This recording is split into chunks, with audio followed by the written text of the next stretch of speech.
My name is Jean Eaton, your practice management mentor with Information Managers. Now, just a reminder, I'm not a lawyer and I don't play one on TV. These are my recommendations based on my experiences and research and not legal advice. A large number of patients only text and we cannot connect with them without texting. What are your thoughts on policy ideas about this?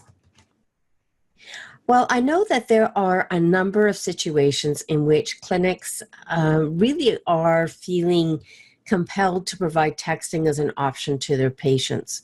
And there are many ways that you can do this. But first of all, you need to be very clear about what is your purpose for texting? What is your reason for wanting to do this? So it could be something that you want to routinely automate some processes in your office. And there are ways that you can do texting that will improve your workflow and be able to improve your efficiency and productivity in your clinic.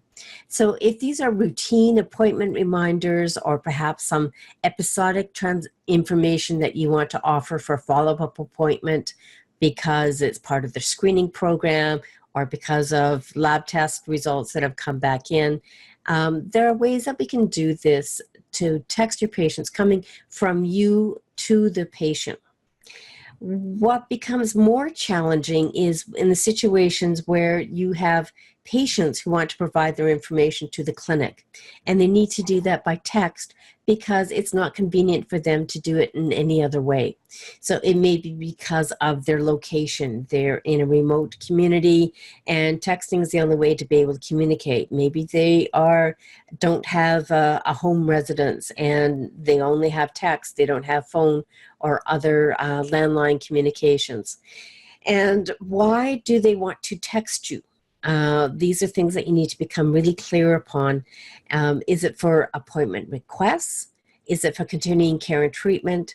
Or is this part of a continuing care and treatment plan? So if you've got somebody who's in crises, and this is the type of work that you do, and you need to hear from your patients when they're in crisis to be able to prevent a critical incident, then perhaps the risk of receiving text from your patients outweighs the potential risks for privacy and security of that person's information if it means that if they can't text their healthcare provider, then you're going to find them dead on the streets the next day. So you need to be really clear about what does texting mean for you. Maybe it is only being able to send information from the clinic or the healthcare provider to the patient, or maybe there is a two-way communication. You have the opportunity to decide how you want to define this texting environment. And I want to talk with you about some levels of risk and some mitigation strategies to be able to help you decide and focus in on why you want to text with your patients and how you can implement that in your practice. So we need to take look at the level of risk for patient safety. Is there no other ways that they can have communication? If they couldn't text you, would they not show up for their appointments? Is it a lifestyle issue? Is it medical condition issues? Or is it for other communication processes? Maybe they can text, but they don't receive landline phone communications. Or is there another way that people can have access to your clinic for those routine appointments? For example, having an online appointment scheduler on your website. Would that work for those patients instead of having texting? So when you have texting so that you are sending out from your clinic, you can do that in many different ways, including have an integrated solution with your EMR system. And we'll talk a little bit more about that in just a minute. The challenge becomes when you are receiving text from your patients. Who's going to receive the text? And how are you going to transpose that information from somebody's cell phone to an EMR system or your paper patient record system so that you can be clear about the communication between the patient and you? Now, by far the easiest solution is having communications coming from the clinic to the patient and then perhaps having the patient responding by text. But let's take a look at some of those mitigation strategies that you might want to consider. So first of all, you need to have the patient's consent. And this means more than just having them say, give me your cell phone number and will you accept text messaging. As a custodian, you have a responsibility to tell them what the risks are and how can they implement some safeguards and some strategies to mitigate those risks. So you need to make sure that you've got the right text number or the cell phone number. Those numbers change. People lose their cell phones. They lose their text number. So how are you going to make sure that when the patient make sure that their text number is up to date and current? And we can tell our patients that if you lose your phone, make sure to call us, but they might not have your phone number anymore, and they might forget. So perhaps when you are seeing the whites of the eyes of the patient is the way to routinely ask the patient, I see that you have approved access to be able to text the clinic or for us to send you text messages. As part of that responsibility, we're going to ask you to confirm your phone number or your text message number every time that you come to the clinic. And we're going to sign you up for the clinic to receive text messages from the clinic. And to be able to do that, here is our process. Here is our information sheet. We're going to confirm the identity of you. So we need some type of photo ID before we'll send text messaging out to you. And you're going to agree to confirm your text messages, and that we're going to do a test text message before we start sending you routine notices. Now, you can change all of those requirements based on your need. If you want to text everybody about their appointment reminders, you're going to need to come up with a system that's really streamlined and comprehensive so that you can provide that information quickly and routinely. There's some ways that technology can help you as well. So you have secure messaging technology, and there are some third-party vendors that can help you with that. Wherever possible, you want to be able to use two-factor authentication. That means that when you send a text message, that you can confirm that the person that you've intended to receive it actually has received it. So you might have a system where the patient has some type of a PIN number that they need to enter to say, oh, I've got a message from the clinic. I need to enter a PIN number to be able to read the remainder of the message. So there are some technology solutions that are going to help you. Now, when we're talking about the consent form, you can take a look in the Q&A discussion group on practice management success, where this video replay will be played, and I will share with you a sample patient consent form that you can use for your practice and considering how you want to use this. Now, you might want to use this as a restricted use. It's a privilege that's available to a few folks. So you might want to not make this a general announcement to say text messaging is now available. You may only want to offer it to a few select patients. So perhaps you know that these patients are working remotely, they're working in a camp outside of the rural or city limits. Maybe they're going to be working out of country. Maybe there is a really compelling reason to be able to make sure that you have open communication with these people. Maybe they are critical diabetic and you want to make sure that you're keeping in touch, to make sure that they get their blood results and their INR test results and so on. So you can restrict this to a few people. You can restrict this to a somewhat larger group rather than giving it to everybody.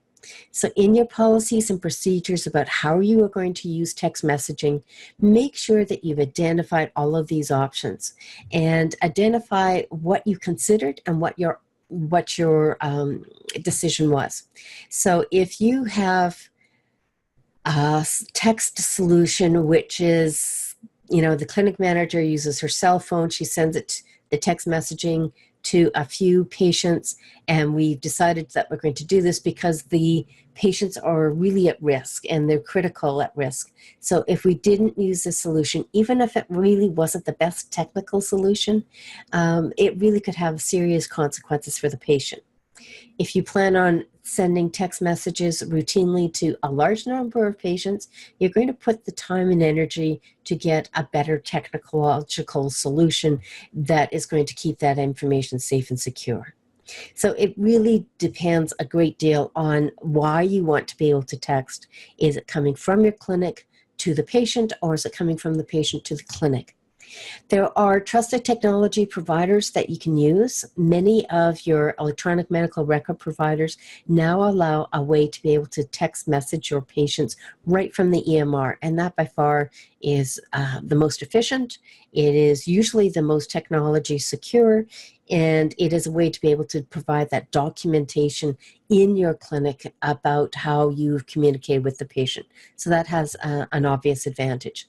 There's some other good third-party vendors that you might want to consider too. And I'll mention a few that we've interviewed on our podcast, Practice Management Nuggets.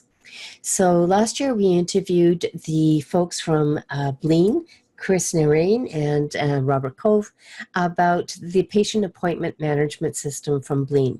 So this is a third-party application that allows patients to register with your clinic to receive appointment scheduling opportunities. So patients can schedule directly into your appointment, and then they get a text reminder or a phone call reminder about their upcoming appointments.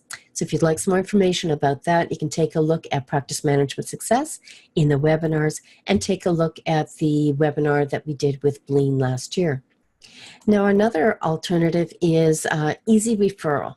So this is an ezReferral application that is developed by a physician, Dr. Denis Vincent in Alberta, and it is a third-party application which works in a really cool way. So if you're a family physician office and you are referring your patients to another healthcare provider, it might be a nurse practitioner's office, a midwife's office, a specialty healthcare provider, and you can send your referral request information to that specialty healthcare provider. They will receive that information, and you get a messaging dashboard so you know that they've received that information. And as soon as that appointment is confirmed, then the patient who is subscribed through the clinic to receive a text message from the ezReferral platform gets an appointment information text message right away to say, your appointment has been booked with your specialist and your appointment date and time is this. And you can even set it up so that it has appointment reminders. So it's a third-party application. It's a dashboard that you can easily manage your referrals from your healthcare practice, either if you're a family practice, or if you're a healthcare specialist, an OB-GYN, or in internal medicine, or if you're another allied health professional, ezReferral is a good solution for you as well if you're a physiotherapist, a chiropractor, or a dentist. So one of the neat technology pieces that ezReferral offers is that patients have access to this information, but they need to enter in a unique PIN number, which makes that communication method nice and secure. Now, a lot of EMR applications like Healthquest also offer online appointment scheduling. So even when you apply to Healthquest, if you're a Healthquest EMR user, you can get a piece of code from your Healthquest EMR that goes onto your website. And then the patients see the website. They can schedule in their appointments onto the Healthquest EMR from that website portal. So all of the information is kept on the Healthquest EMR, not on a third-party app that your website provider provides, which is not secure. And then you have to transpose that information into your EMR anyway. So much better to do that from your EMR provider or an integrated solution like Bleen, so that you don't have to redo that work, but it allows patients to have access to your appointment scheduler. And you can restrict that access. So if you allow same-day walk-in appointments to only patients that have been scheduled or registered with your clinic, you can use your online appointment scheduler, and you have 4 appointment slots open in the morning, afternoon, and evening for walk-in patients for your clinic. So you can design your online appointment scheduler, and we have some webinars that I'll put in our show notes that will show you how you can do that with your solution.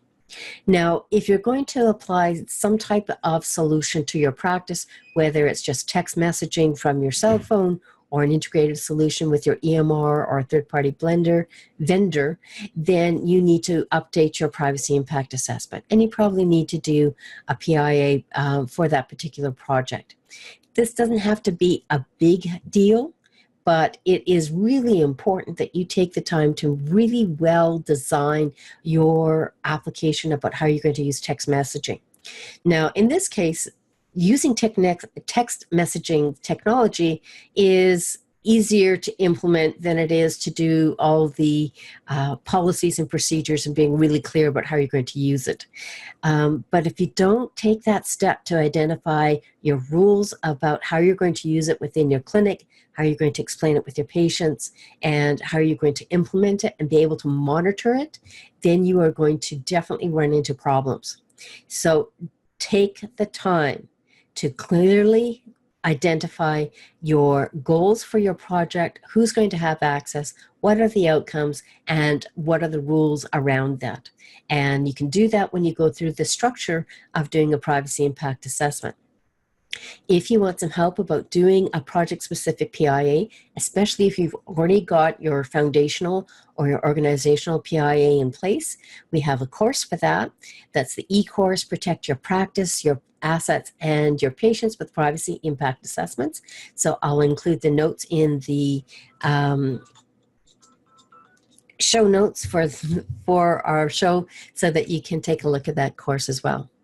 So thank you for your question about having technology and being able to use text messaging with your patients. The short answer is yes, you can do that. The longer answer is you need to be really clear about why you want to do it, who you're going to offer that text messaging option to, and then how are you going to implement it, monitor it, and make sure that it works the way that it was intended in a way that safely and securely manages that patient information. If you like this episode, please subscribe to this channel and add your honest feedback to the comments below. When you leave your review, it helps people who like what you like to find this podcast.